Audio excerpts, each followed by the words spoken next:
Негізі завод бұлардың бәрін дұрыс жасайды ғой негізі. Осы адамға ыңғайлы қылып.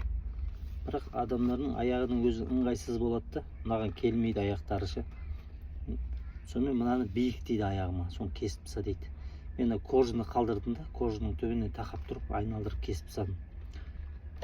Мынандай кожаның түбінен кесіп, арча кішкентай несін қалдырдым.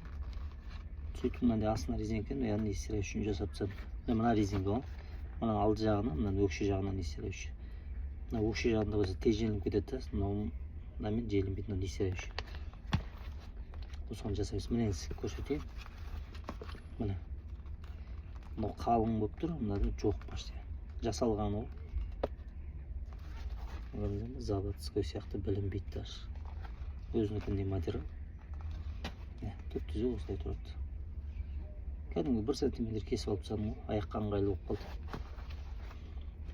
Парақшама тіркеліп қойыңыздар. Осы видео ұнап жатса, өз парақшаларыңызға ала кетіңіздер.